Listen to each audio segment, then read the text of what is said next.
It's so important we also take care of ourselves and we don't work ourselves to the bone. Again, I'm a workaholic. They asked me in the hospital, what are your hobbies? And I'm like, forensics. My work is my hobby. When I'm not working, I'm doing research. I'm reading something.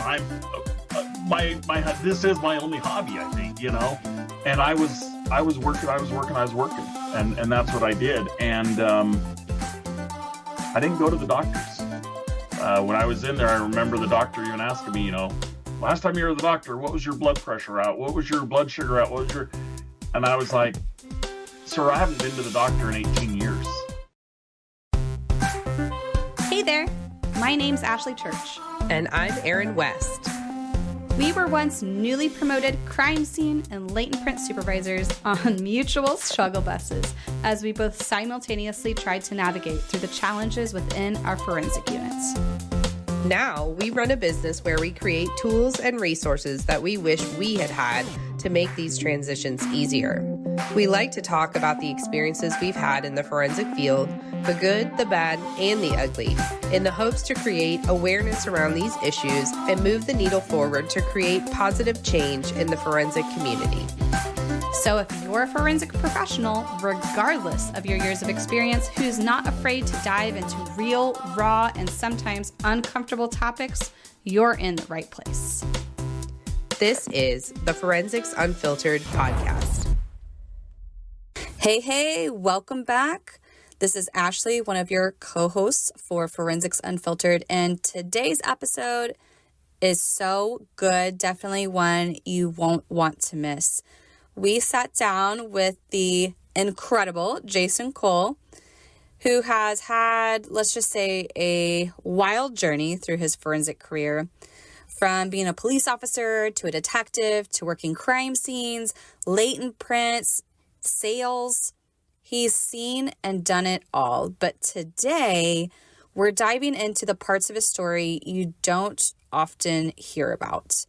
They're definitely raw and unfiltered moments that shaped him into the forensic leader you know today. This was such a good conversation. We actually broke this up into 2 parts. So this is part 1 of a special 2-part series where Jason takes us through his early days in his career, some unexpected twists and turns in the field. And this episode today is going to stop right before he shares 2 events that changed everything for him. This 2-part series is definitely full of great wisdom and tips that he shares. We have a few good laughs, and there's definitely going to be some moments where you're going to tear up like I did. But I promise it is worth every second. So grab your coffee. Erin and I prefer Starbucks cold brews, and settle in and get ready for a real conversation about the highs and the lows of working in this field. And before we dive into all of that, I do want to give you a quick reminder in case you're not on our email list or you haven't seen the website in a while. The holidays are coming up fast, and we have so many fun things planned, like our reindeer games. It's a team challenge, 10 days, 10 challenges, prize packs. It's free to play. It's going to be so fun. And listen, if you are a supervisor, okay, and you should be doing some team bonding activities, but maybe that's not your gift. Maybe time has gotten away from you. You haven't, thought of or done any team bonding activities for a while. We got you. This is the perfect opportunity for your team to come together, bond, and we've taken care of all of the details for you. All you have to do is show up. It's going to be so fun. We also have exclusive Black Friday and Cyber Monday deals, and we have our better than Black Friday sale going on starting Monday before Thanksgiving. So just wanted to give you a heads up. All of that is coming your way. Hopefully we see you there. If you're not on our email list, make sure you join, and we will send all of the details straight to your inbox. All right, let's jump into part 1 of our conversation with Jason Cole. Before we start this episode, our guests would like to share a disclaimer that the opinions shared are their own and not representative of their current or past employment. Now sit back, relax, and enjoy. All right, everyone, welcome back to another episode of Forensics Unfiltered. We are really excited to be back with you guys. It has been a minute. So it's been a minute since we've recorded a live episode. We have the last several episodes we've released have been part of our Forensic Supervisor Success Summit, which hopefully a bunch of you were able to join us this year. And we have a special guest with us today, Jason Cole. He was also one of our speakers at this year's Forensic Supervisor Success Summit. So we're so excited to have you today, Jason. Thank you for joining us. Absolutely. Thank you for having me.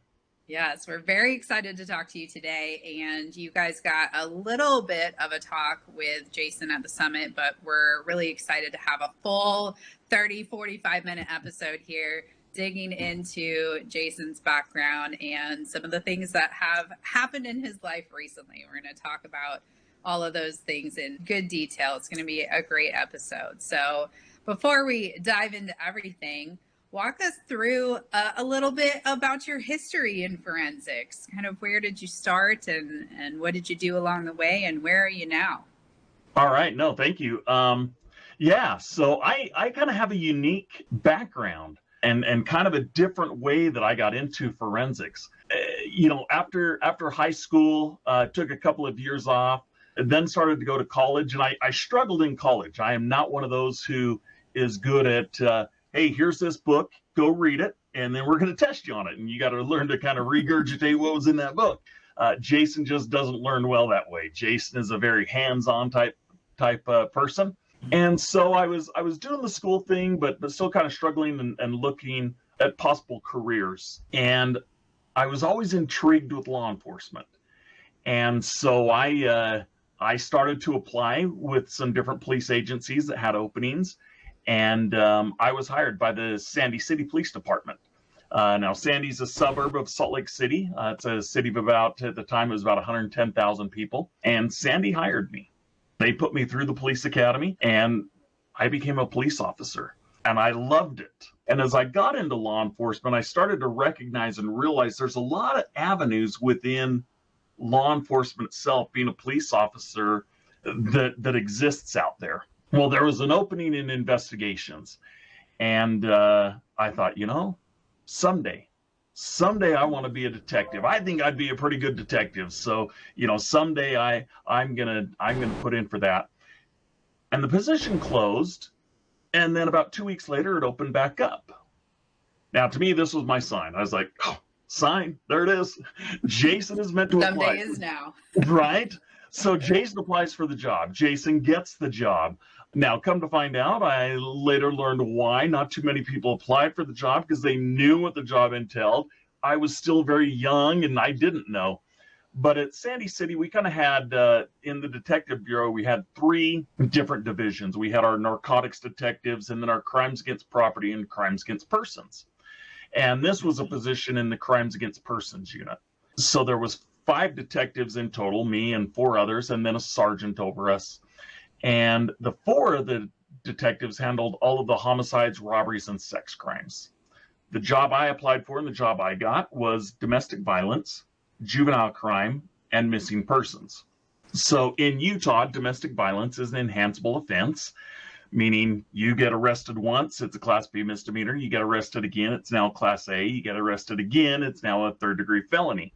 But we have to be able to show that they were aware that it's an enhanceable offense and things like that. So all domestic violence cases would get assigned to me, and I would run criminal histories and find out if they'd been arrested before, and if so, where they'd been arrested. And then I would go and get certified copies of their judgments against them and all of that. And then I would rescreen charges and, kind of take it from there. And so I kind of joke around that I was kind of a glorified paper pusher within the police department. But I liked it. I liked the job and loved my coworkers, loved the police department and things like that. And at the time, we were just starting to develop a crime scene unit. We'd had a couple of officers who were doing crime scene investigation and things like that. And I was like, well, I want to do that too. And so the department put a lot of money into me. They started sending me to a lot of training classes, a lot of things like that. And the more training I got in crime scene investigation and forensics, the more I kind of realized I think I just found my niche in law enforcement. This is something that I could do. I love this. This is awesome. This is exciting. And so after several years at Sandy City, I gave up the gun and the badge and went to work for the West Valley City Police Department, which is another suburb of Salt Lake. West Valley is actually the second largest city in the state of Utah, as a forensic investigator for West Valley City. So at West Valley, we had 4 forensic investigators and a forensic director, and we would respond out to major crime scenes and process those. And then we also worked in the office, in the laboratory, developing fingerprints. We'd use super glue, dye stains, ninhydrin, all the various chemicals to develop fingerprints. And then we would do fingerprint comparisons. We would do APHIS entries, everything like that. I mean, pretty much we were, the only thing we didn't do was process for DNA. We would collect the DNA, but that went to the state for the state to process for the DNA evidence. But other than that, we did pretty much everything there. We did drug testing and stuff like that. And I loved it there. Had a great time. And one of the things I recognized when I went to West Valley City, and I know it was kind of said in jest and kind of a joke, but a lot of people even at Sandy were like, "Oh, you're a traitor, you're going to the other side," And the thing about criminals, there's a lot of different cities within the Salt Lake Valley itself. I believe there's actually 18 different police agencies there in the county, and criminals really don't know boundaries, right? I mean, yeah, I'm on this side of the street. They're not following the city lines. Exactly. This side, it's like, oh no, now I'm in this city. I better not commit a crime. They need to go back to my city, right? So one of the things, like I said, at Sandy, I was lucky. I was given a lot of training, sent to a lot of training. At West Valley City, we had a director at the time who was very passionate about training, wanted us to go to different trainings, get additional training, sending us to footwear classes, and like, okay, we're going to start doing footwear now and examining footwear as well. So let's get training in that. And just really loved that. Wanted us to also participate. And so started pushing us to kind of get out and start doing trainings ourselves at conferences and sharing what we knew with other people within the community. And so it's just a great opportunity, but I recognized that there was really a need for training. And so I ended up starting up my own company as well, and we would bring in training classes. And one of the first classes I wanted to bring in was Ron Smith's palm print class. And this was when Ron Smith was still with the Mississippi State Crime Lab, was just starting up, Ron Smith and Associates at this time. Bringing Ron Smith out and talking with him, that got me affiliated with him. I went and did some consulting work with him when his company was first starting up. This is when he was first starting with APHIS Tracker and helped them design their palm print database. And so I would go out and show agencies the APHIS Tracker system, and the APHIS salesperson was Darren Jukes, and Darren and I had known each other for many years. And so he would kind of go and do the sales pitch, and I would kind of do the demo of the equipment, and we just had a lot of fun. I loved going to training classes. I loved going to conferences, and I was averaging about, probably 3 to 4 conferences a year when I was working at West Valley City, and it was great. I loved it, and I was always willing to teach. And I'd be like, hey, if you bring me out, I've got friends who work in the industry. They're going to the conference. They'll let me crash with them. I'll pay my airline ticket and let me just attend the conference for free. I'll teach a class. And started just create a lot of friendships that way and really expand my network. Several years later, I was promoted to be the director of West Valley City's Crime Lab, and I ran their lab for a couple of years. And then I got an email from a friend of mine. He had actually worked at West Valley City with me, and he had left and gone down to the Henderson Police Department just outside of Las Vegas. And so he sent me an email, and he says, hey, Jason, a lot of people. Henderson, Nevada is looking at hiring a latent print examiner. If you'll send this out to all your contacts, that would be great. And so I was like, absolutely. However I can help, happy to do that. Like, pick me. Right. So I started looking at the little flyer, the little PDF about the job. I started looking at the salary, and I'm like, whoa, wait, what? Have you heard about The Vault? It's the first ever membership exclusively for forensic training, and we have packed it full of goodies. So get this. You get instant access to over 20 webinar replays on everything from landing a job in forensics to field training to supervision. But that's not all. We're also throwing in some of our top e-courses, our Field Training Officer Virtual Academy, and exclusive Forensic Supervisor Success kits from past virtual summits. And guess what? You get everything mentioned for just $29 a month, or you can grab a whole year for only $300. And we know many forensic professionals lately are paying for their own training, so we want to make sure training is affordable and accessible for everyone. There is fresh content every month, and that also makes it an endless learning opportunity for you. So it's a no-brainer. Join the Vault today and be part of the forensic education revolution. I'll include the link in our show notes, or you can head to our website to learn more. Don't miss out. Unlock your potential with the Vault. I started looking at the salary and I'm like, whoa, wait, what? Utah doesn't pay a lot when it comes to law enforcement, especially crime scene investigation. Probably similar. I know Florida's kind of similar in that sense. They just Very much so. pay structure's not quite there yet. But so I threw my hat in the ring. I thought this is a decent salary. So I threw my hat in the ring and I got the job at Henderson. I moved down to Henderson, Nevada to become a latent print examiner for them and doing footwear. I'd done a lot of crime scenes up to this point. I'd been doing some latent print comparisons, and now I was immersed in latent print comparisons. We had a large background at the time.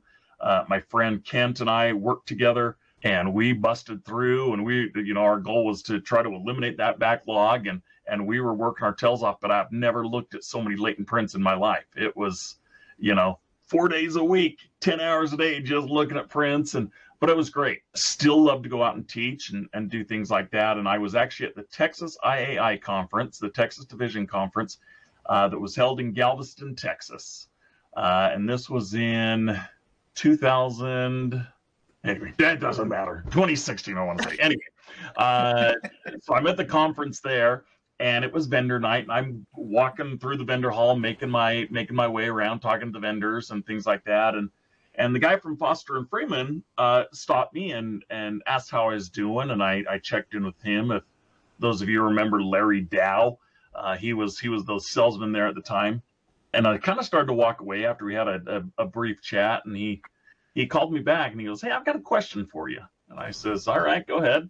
And he goes, "Are you looking for a job?" And people who know me know. Well, I wasn't, but right, and I love to joke around, and I'm like, "Do you know me? First of all, do you know me? I'm always looking for a job. Shoot, whatever I can do to make a buck, I'm down for. And he says, "Oh, Jason, I'm being serious." He goes, "I'm getting ready to retire, and I need to find a replacement." And he goes, "I've talked to quite a few people, and a lot of people say Jason Cole's your man."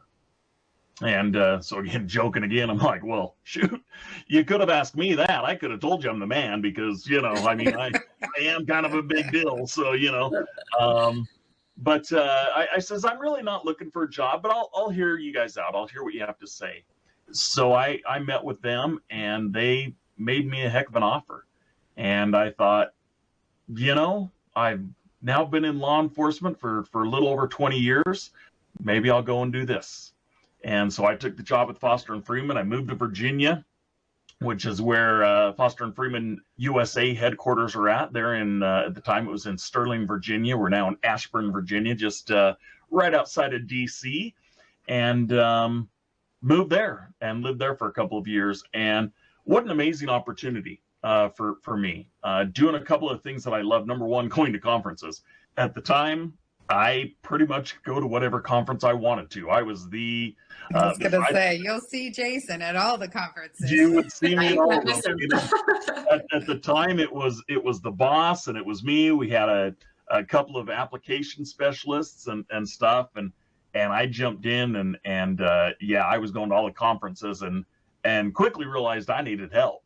And so we hired, for those of you that know, Becca Nick now is her name now. She's married.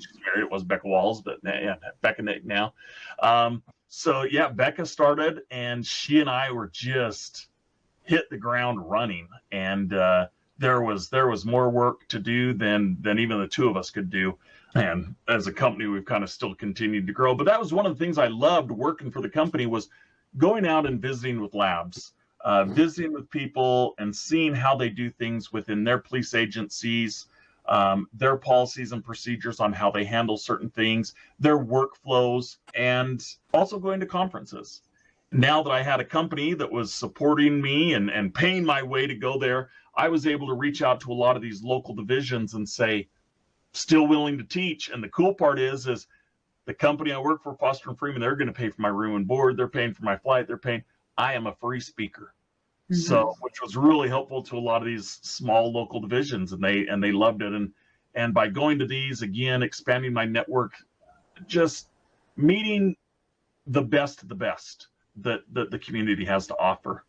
I will say, now that there's a 6-foot cardboard cutout of you, you should never have to miss a conference again. That's right. We just skip the cardboard cutout. Yeah. And everybody. I think everyone took pictures with your cardboard. Right. And that was so amazing. Really recognized for me and helped me understand. I used to call us a forensic community. I now call it a forensic family. Getting those pictures, people sharing it with me, the well wishes, the positive thoughts, the prayers, the good vibes, whatever you want to call it, and each person calls it something different. Just having them reach out to me with that picture, the little selfie of them with me and the cardboard cutout was amazing. And then other people as well made cardboard cutouts of my face and had them on little popsicle sticks. And I definitely made some appearances with some Gap Science things. You were at all the events. Yeah. Your event even, yes. It was awesome. So and we were definitely very similar. Like, we love conferences and meeting people and networking. There's something special about it. Training, we're also very nosy whenever we go to new places. What are you doing? How are you doing things? So it's kind of interesting to see like a lot of similarities between us and you. But I know, based off of like so many years in law enforcement, right? You've worked as a police officer, as a detective, you've worked in crime scene, you've worked in latent prints. Now you're in the industry of sales. Something that has definitely been talked more about in the recent years is mental health and forensics, and how this job basically like affects you when you're in the thick of it. You're just powering through and you're like, it's fine, it's fine, it's fine. And then when you take a step back and you take a pause for a minute, you're like, oh, I didn't realize all of the accumulation of years of these cases, like how it can affect you over time. So I want to take it back maybe to like towards the beginning of the year. And if you wouldn't mind sharing with us, like, how was mental health modeled to you? Or was it something that people even talked about? Or is it something that was brushed under the rug? Just share whatever you want as far as like how it looked like when you started. So when I first started, mental health was really not talked a lot about. When I was a police officer here in Utah, I was on a 20-year retirement plan. And a big part of that was, police and fire were on this 20-year retirement plan because their job is so difficult, and they deal with so much negativity and so many hard things just within their job, the stresses that they go through and things like that. As a civilian, I then went to a 30-year retirement, and we talked a lot about that. And at the time, there started to be some discussions. When I went to West Valley City, there was discussions with other agencies around the country going, wait a minute, crime scene investigators, we're in the thick of it too. The death of a child, let's say. Yes, the detectives are there. They go in, they're investigating it and things like that. But the crime scene investigator is right there in the thick of it as well. And maybe sometimes even more so as the detectives kind of go in, they're then stepping out and doing interviews and things like that. But literally the crime scene person is there in the house, in the room where it happened, with the victim, going to the autopsies, going to the hospitals, things like that. And it definitely takes a toll on you. And at the time it was kind of a, well, but you're not in law enforcement. I mean, you are, but it's not as bad for you. And we were just kind of told to suck it up. And I remember even a couple of times hearing people kind of use the phrase, you know what, you're lucky to have a job. You know, you've got a pretty easy job. I mean, let's be honest, you're a trained monkey that knows how to take a picture. And sometimes that's how crime scene people were referred to. And it was like, no, we do so much more than that. And there really wasn't a lot dealing with mental health at the time. And we do. We are hard workers. People in this field are hard workers. They do what they can. I think me personally, that was always something too that I tried to do as well, was literally put my heart and soul into the job. The majority of the people in forensics have degrees. I don't have my degree. And that's always been something that I have worked hard to try to compensate for. You know, I got into it a way that really is kind of not going to happen anymore nowadays. You know, where you're just a police officer and you transition in. I mean, nowadays it is, no, we need to have that science backing to be able to do this job, because it is very scientific in what we do, and we need to have that backing to get the job. But that was something that I always then kind of overcompensated for by, I'm going to do then everything to be the very, very best at what I do. And so I'd work those extra hours. I would go to those additional trainings the majority of the time at my own expense, going to these conferences, because again, the department could only send me to so many classes and things like that. And I worked my tail off to do that and to be better. And it's stressful and it's hard. And sometimes we don't even realize the strain that we put on ourselves, on our families, on our loved ones, on our friends, by immersing ourselves so much into this field and into the work. You said several times as you're, giving us the journey of your career, you said several times, like, and I loved that position and I love this work. And I know Aaron and I are very similar too. Like, we got into this work because we love it. And I think at the very beginning, when you're young and you're trying to prove yourself, even with degrees, I felt like I was always like, I need to prove my worth. You pour so much into the job. And that's kind of how it was modeled to us too. So did you see maybe any shifts while you were still in the field when it comes to like effects of the job and mental health, or has it been maybe in the most recent years? Like, what kind of changes have you seen?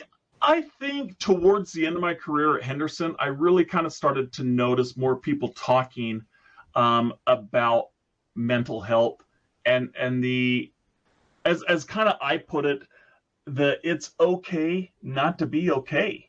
That it's okay to say, wow, I was just on this scene and it affected me. And it's okay to talk about. That doesn't make me weak as a person to admit that I struggled here, that I had a hard time dealing with this particular case or something like that, that it doesn't mean you can't do your job.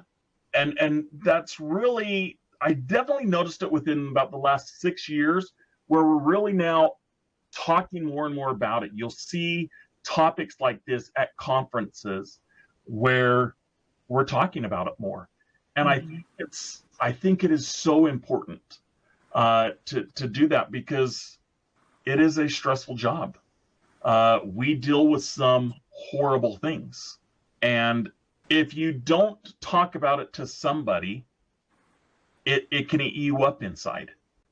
For me, I had a hard time when I was in the field coming home and talking to my wife or my family about it, because they didn't understand. They can't comprehend some of what we really see. And it is disturbing. And it was stuff that I really couldn't talk about with them. Like I said, early on in my career, I didn't want to talk to coworkers about it because I didn't want to appear weak. I didn't want my coworkers to think, oh, Jason, I knew it. I knew he's not cut out for this line of work. I knew he couldn't handle this type of job because, see, he went on this particular call and now he needs to talk about it because, it's not a sign of weakness. It doesn't mean we can't do our job. And if we don't talk about it, it eats us up inside. And it can have drastic effects on us, both with your physical health and your mental health as well. Yeah, having that outlet. I know I could only talk about it so much with my husband, and then it ended up like looking forward to happy hours with coworkers so we can, vent and get it out. Probably wasn't the healthiest way to cope with things either.